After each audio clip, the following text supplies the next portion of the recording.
Hi friends, welcome to my channel. ఈరోజు వీడియోలో ఏం జరగబోతుందో చూద్దాం. అందరిని ఇంటికి తీసుకొని వస్తారు కదా, అయితేమో వాడు అంటాడు, బాలు అంటాడు అనమాట, వీడు తాగిందే కాకుండా మా అందరికి కూడా పోసాడు అనేసి అంటాడు అనమాట.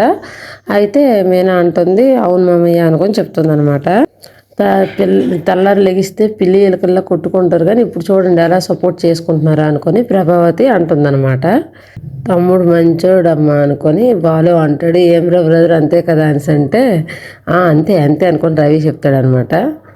నీకు అన్నీ అర్థమవుతాయి మామగా, నాకు ఒకటే అర్థం కావట్లేదని రవి అంటాడు. బాలు అంటాడు, ఏంటి షేప్ ఫ్రాన్స్ అంటే ఈ యాంటీ ఎవరు మన ఇంట్లో ఉన్నదని ప్రభావతికి చూపిస్తాడనమాట.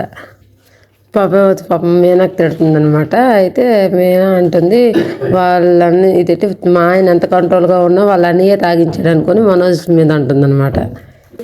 నేను అన్నయ్యని కాదు తమ్ముడిని అనుకొని మనోజ్ అంటాడు అనమాట. రోహిణి కూడా అంటుంది, వీళ్ళందరూ కావాలని తాగలేదు అనేసి.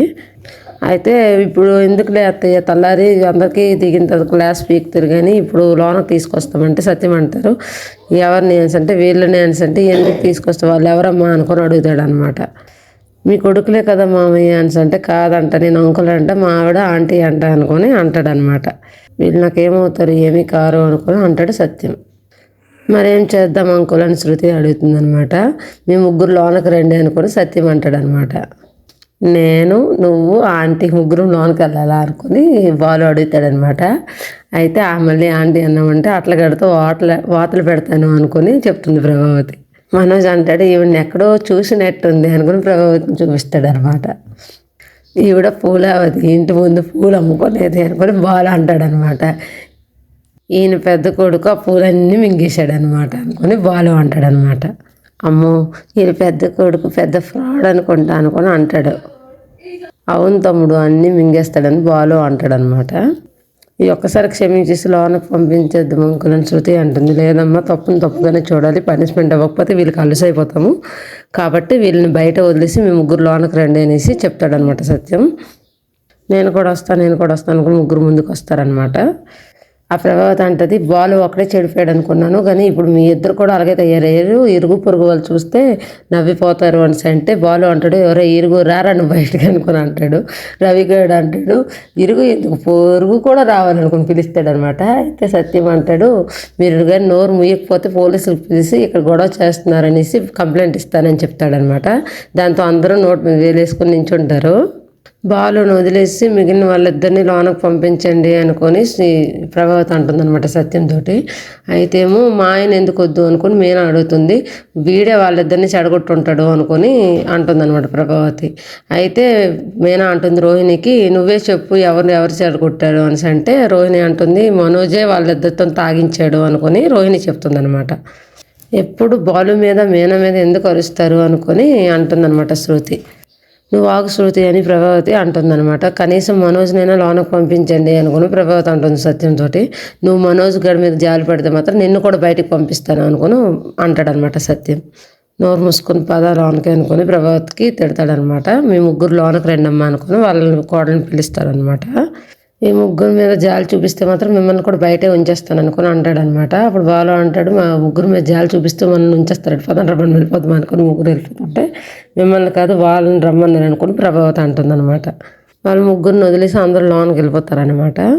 మామయ్య కనీసం ఒక చేప దుప్పటైనా ఇద్దామని అంటే సరే అయితే ఇవ్వమ్మా అనుకుని అంటాడనమాట సత్యం. ఇదిగో అంకులు వచ్చారు అనుకుని అంటాడనమాట బాలు. అయితే ఎందుకు తీసుకెళ్ళని ఇసిరేస్తాడు చేప దుప్పటి సత్యం. ఈ అంకుల్ ఎందుకు కోపంగా ఉన్నాడు అనుకుని మళ్ళీ బాలు అడుగుతాడనమాట. ఆంటీ కొట్టిందేమోరా అనుకొని రవి అంటాడనమాట. అక్కడ అందరు నవ్వుకొని ఉంటాడు సత్యం లోన. అయితే ఏమో చేప అనుకొని దుప్పటిని బెడ్షీట్ని పరుచుకుంటారనమాట కప్పుకునేది. అయితే పడుకుంటారు దాని మీద చేప కప్పుకుంటారు అనమాట. ఇదేట్రా ఈ దుప్పటి జీవితంలో ఎప్పుడూ ఇలాంటి దుప్పటిని చూడలేదు, కప్పుకోలేదు అనేసి అంటే అయితే ఏంటి సెలయ్యట్లేదు కదా కప్పుకుందాం అనుకొని చేప కప్పుకొని పడుకుంటారనమాట. రవి నాకు దిండు లేదనుకొని రవి గారు చెయ్యేమో బాలేమో తలకని నెట్టుకుంటాడు. రోని ఏమో మనోజ్ బాలు ఫోన్ కొట్టేసి ఉంటుంది కదా, అది మనోజ్ కోట్లో పెట్టేసి ఉంటుంది అనమాట. అది తీసుకోవడానికైనా వస్తుంది, కిందకు వచ్చినప్పుడు మీనా కుర్చీలో కూర్చొని ఉంటుంది. ఇది ఎప్పుడు కోర్టులో ఉన్న ఫోన్ ఎలా కొట్టేయాలని ఆలోచిస్తూ ఉంటుంది అనమాట రోహిణి. ఇన్ని లక్షలు ఎక్కడ దాచిపెట్టాలో తెలియట్లేదే అనుకుని మనోజ్ అంటుంటాడు అనమాట. నువ్వు కొన్ని మింగు పార్లమ్మ కొన్ని మింగుతుంది అనుకొని బాలు అంటాడు అనమాట. నువ్వు ఉంది వేసిన సౌండ్ వినిపిస్తుంది ఎక్కడ మామ అనుకుని అడుగుతాడు అనమాట రవి. నీ వంట బుద్ధి పోనించుకోలేదు కదరా, అది తేగుడు సౌండ్ అనేసి అంటే దేవుడా ఇది మంచిది అనుకుని అంటాడు అనమాట రవి. మీనా మీనా అనుకుని బాలు పిలుస్తాడనమాట. మీనా లెగుస్తుంది. ఎక్కుళ్ళు వస్తున్నాయి మీనాకు మంచినీళ్ళు ఇవా అని అడుగుతాడనమాట. తలుపు తీస్తుంది. వాటర్ బాటిల్ ఇస్తాననేసి బాలు లోన్ అడుగట్టుపోతాడు. ఆ కోపం చూస్తుంది అనమాట. బయట ఎట్టేస్తాడు. మామయ్య గడప దాటొద్దని మాకు వార్నింగ్ ఇచ్చారని చెప్పేసి బాటిల్ అనమాట లోన్ నుండే ఇస్తుంది అనమాట. నేను కూడా మా నాన్న గీసిన గీతను దాటను, లోనకు రాను అని చెప్పేసి బాలు బాటిల్ తీసుకొని తాగుతాడు అనమాట. ఈ కోట్తో ఎలా పడుకోవాలి మీనా అని అంటే వాళ్ళిద్దరు కూడా అలాగే పడుకున్నారు కదా అనుకొని అంటుంది మీనా వాళ్ళిద్దరిని చూసుకొని. ఇదేంటి చేప కప్పుకున్నారు అనుకొని అడుగుతుంది మీనా. నాకు మందు అలవాటు ఉన్నది కాబట్టి తొందరగా తగ్గిపోయింది, మొత్తం దిగిపోయింది. వాళ్ళిద్దరికి అలవాటు లేదు కాబట్టి వాళ్ళకి ఉన్నారు అనుకుని చెప్తాడు బాలు.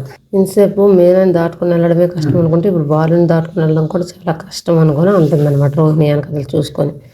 ఎంత చెప్పినా వినకుండా తాగారు కదా అలానే పడుకోండి అని చెప్పేసి లోనికి వెళ్ళిపోతుంటే బాలు చేపట్టి ఆపేస్తాడనమాట మీనాని. మీనా నా మీద కోపం అనుకుని బాలు అడుగుతాడు. మామయ్య మీద మాట్లాడొద్దని చెప్పారు కదా అనుకొని అంటుంది మీనా.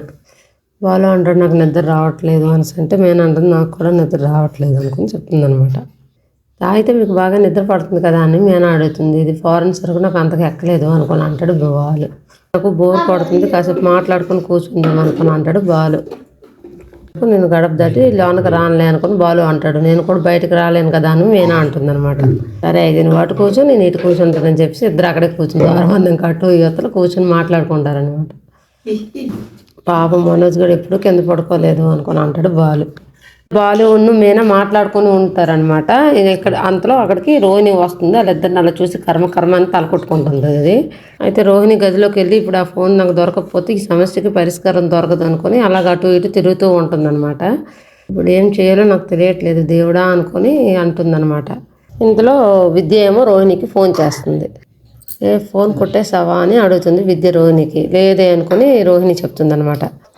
అది మనోజ్ జోబీలోనే ఉంది ఫోన్, కానీ ఇంటి బయట పడుకే అన్నాడు మనోజ్ అనుకొని చెప్తుంది అనమాట రోహిణి విద్యతోటి. ఎందుకు అని విద్య అడుగుతుంది. మా మామయ్య బయట పడుకోమని పనిష్మెంట్ ఇచ్చారు అనుకొని చెప్తుంది అనమాట రోహిణి విద్యతో. వాళ్ళ నాన్న మాట సిరహ వహిస్తూ వాళ్ళు బయట పడుకున్నారు అనుకొని చెప్తుంది అనమాట రోహిణి. అయితే మరి నీ ఫోన్ సంగతి ఏంటి అని విద్య అడుగుతుంది. నాకు అదే భయంగా ఉన్నది, ఇంతవరకు ఫోన్ నా చేతికి రాలేదు అనుకుని రోహిణి అంటుంది అనమాట. అందులో ఉన్న వీడియో ఇంతవరకు ఫార్వర్డ్ చేసుకోలేకపోయినా ఏడ్ చేయాలో ఏటో తల బద్దలాడిపోతుంది అనుకొని అంటుంది అనమాట రోహిణి విద్యతో. ఏది చేద్దామన్నా కుదరట్లేదు, ఎందుకంటే బాలు ఇంకా పడుకోలేదు, మెలకువలోనే ఉన్నాడు అని అంటుంది అనమాట రోహిణి. అయితే ఇంకా పడుకోలేదా, తాగొచ్చి ఇంటి ముందు ఇచ్చేస్తున్నాడా అనుకొని విద్య అంటుంది అనమాట. లేదు వాళ్ళిద్దరు మీనాతో మాట్లాడుకుని ఉన్నాడు అనుకుని అంటుందన్నమాట రోహిణి. వాళ్ళిద్దరు మాట్లాడుకుంటుంటే చూడడానికి చాలా ముచ్చటగా ఉంటుంది కదా అని విద్య అంటుందన్నమాట. ఫోన్ ఎలా కుట్టేయాలో తెలియక నేను టెన్షన్ పడుతుంటే వాళ్ళిద్దరు బాగుంటారు, వాళ్ళిద్దరు మాటలు బాగుంటాయి, ఇది బాగుంటుందని నువ్వు అంటున్నావేట, వాళ్ళిద్దరు మధ్యన పెడతాను ఫోన్ అనుకొని చెప్పేసి రోహిణి అంటుందన్నమాట. వాళ్ళిద్దరూ రాత్రంతా కూర్చొని ఇలాగే మాట్లాడుకునే ఉంటారా అనుకుని విద్య అడుగుతుందన్నమాట. ఈరోజు ఎలాగైనా ఈ నైట్ లోపు ఆ ఫోన్ కొట్టేయాలి అనుకుని రోహిణి అంటుంది అనమాట. అయితే నీకు రాత్రి అంతా నిద్ర ఉండదు కదా అనుకుని అంటుంది విద్య. నేను నిద్రపోతే రేపు నేను పోతాను, అందుకే ఈ రోజంతా ఎలాగైనా కుట్టేస్తాను అనుకుని ఫోన్ ఎలాగైనా కుట్టేస్తానని చెప్పేసి అంటుందన్నమాట రోహిణి. ఫోన్ కొట్టేశాక అప్పుడు ప్రశాంతంగా పడుకుంటానని చెప్పేసి రోహిణి అంటుందన్నమాట. ఈలోపు తెల్లారుతుందనమాట. మీనా హాల్లో తిరుగుతూ ఉంటుంది. శృతి ఉన్న రోహిణి కిందకు వస్తారనమాట. ఏం మీనా తలుపు తెరవలేదు అని అంటే మామయ్య చెప్పేంత వరకు తలుపు తెరవద్దని చెప్పారు అనుకుని చెప్తుందనమాట. సత్యం అక్కడికి వచ్చేసి తలుపు తెరవమ్మా అనుకొని చెప్తాడనమాట. తింటున్నా బాలు లెగిస్తాడు, మా రవి కూడా లెగిస్తాడు. అయితే మనోజ్ లేపుతుంటే ఉండరా ఫ్లైట్ గాల్లోనే ఉంది అని అంటే ఆడ ఎలా చెప్తే లెగడరా అనుకొని బాలు వెళ్ళి ఒక్కటి పీకుతాడు. లక్షలు అని అంటే ఎక్కడ అనుకొని మనోజ్ కూడా లేచిపోతాడు అనమాట. ఆ మాట తీసి నాకు అది ఎలాగైంది ఏంటి రాత్రికి గాలికి గోడలు కొట్టుకుపోయాయా అనుకుని మనోజ్ లేచి చూసుకొని అంటుంటాడు అనమాట. ముందు నీ కళ్ళజోడు పెట్టుకోండి అనుకొని రవి అంటాడు అనమాట మనోజ్ తోటి. కనిపించట్లేదురా ఎక్కడ ఉన్నాయి అని అంటే కళ్ళజోడు పెట్టుకుంటేనే కదరా కనిపించేది అనుకొని అంటాడు మనోజ్. అయితే రవి ఏమో కళ్ళజోడు తీసి పెడతాడనమాట. మనం బయట ఉన్నాం ఏంటి అని అడుగుతాడు మనోజ్. జరిగిందంతా చెప్తాడు, అయితే తాగొచ్చినందుకు ఇది పనిష్మెంట్ అనేసి. లోపలికి రావచ్చా లేదా అడుగు మేనా అనుకొని అంటాడు బాలు అనమాట. మామయ్య ఇప్పుడు లోనకి రావచ్చా అనుకొని అడుగుతుంది అనమాట. రమ్మని చెప్పు అనేసి సత్యం అనేసి లోనకి వెళ్ళిపోతాడు అనమాట. ముగ్గురు లోనకి వెళ్ళి వరాసగా నించుంటాడు అనమాట. రవి నాన్న అనుకొని పిలుస్తాడనమాట. సత్యం అంటాడు నాన్న ఎవరు అనుకొని అడుగుతాడనమాట. నేను అంకుల్ని అనుకొని అంటాడనమాట సత్యం. రాత్రి గుడ్ మార్నింగ్ చెప్పావు కదా నాన్న అనుకొని అంటాడు సత్యం. అయితే నాన్నని అంకుల్ అన్న మంచోడు నా కొడుకు అనుకొని అంటాడనమాట రవిని. మనోజ్ ఏమో ప్రభావతికి అమ్మ అని పిలుస్తాడు. అమ్మ ఎవరు, నేను ఆంటీని కదా అనుకొని అంటుంది ప్రభావతి. నువ్వే కదా నాన్న అంకుల్ దగ్గర ఆంటీ ఎందుకు ఉంది, మన ఇంట్లో ఎందుకు ఉంది అనుకొని అనుమానం పెట్టించావు అనుకొని అంటుంది అనమాట రవితో. ఈ ఆంటీని 30 ఏళ్ళ క్రితం అంకుల్ పెళ్లి చేసుకోవడం వల్ల ఈ ఇంటికి వచ్చి ఆయనతో పాటు ఉంటున్నాను బాబు అనుకొని క్లారిటీ ఇస్తుంది అనమాట రవికి. ఒంటిని ఇంటిని అలాగే తల్లిని తండ్రిని మర్చిపోయేంతలా తాగారు, అలాగే చాపకి దుప్పటికి తేడా తెలియనంతగా తాగారు అనుకుని సత్యం అంటాడనమాట. స్కూల్లో అప్పుడప్పుడు బాలునే తాగుతాడని మిగిలిన 2 కొడుకులు తాగరనుకొని అనుకున్నాను, నేను ఈ ఆనందాన్ని తట్టుకోగలనా అనుకొని సత్యం అంటాడనమాట. మీనా అంటుంది నేను మీకు తాగొద్దని చెప్పాను కదా అనుకొని అంటుందన్నమాట బాలుతో. నువ్వు బీర్ తాగితేనే తుఫాన్లో పడవ ప్రయాణం చేస్తుంటావు, అంతమంది ఎలా తాగావని శృతి ఏమో రవిని అడుగుతుంది. వాళ్ళిద్దరేమో మనోజ్ దుఃఖ చూస్తారనమాట. ఆ ముంబై ముఖేష్ ముందు తాగకపోతే పార్టీలో తప్పుగా అనుకుంటారని వీడే మమ్మల్ని మాతోటి బలవంతంగా తాగించాడు అనుకుని బాలు చెప్తాడనమాట. మిమ్మల్ని మందు తాగమని ఒకటి బలవంతం చేస్తే మీరు తాగాలా అనుకుని మీనా అడుగుతుంది అనమాట. అవును శృతి, వీడే మమ్మల్ని మందు తాగేలా చేశాడు అనుకొని రవి అంటాడనమాట. మీరు శుద్ధ పోసలు మరి అనుకుని మనోజ్ అంటాడు అనమాట. ఇటు పార్టీ కల్చర్ కోసం ఒక పెక్క పోస్తారు తాగది, కానీ వీళ్ళైతే తాగుతూనే ఉన్నారు అనుకుని మనోజ్ అంటాడు అనమాట. అవును ఇదొకటి మంచిగా జరిగింది కానీ ఇదొకటి నా అగ్రిమెంట్ అనుకొని వాళ్ళ నాన్నకు చూపిస్తాడు అనమాట. అయితే తర్వాత మనోజ్ గుర్తొస్తుంది, నువ్వు ముంబై స్టేట్ మాట్లాడేవారు అంటే చాలానే మాట్లాడాను, ఏం గురించి అడుగుతున్నావు అనుకొని బాలు అడుగుతాడు అనమాట. ఇక్కడతోటి ఈ సీన్ తోటి ఈ ఎపిసోడ్ కంప్లీట్ అవుతుంది అనమాట. మళ్ళీ రేపటి ఎపిసోడ్లో ట్విస్ట్ని చూద్దాం అనమాట. మా వీడియో కనుక మీకు నచ్చినట్లయితే లైక్ చేసి సబ్స్క్రైబ్ చేసుకోండి. Thank you for watching.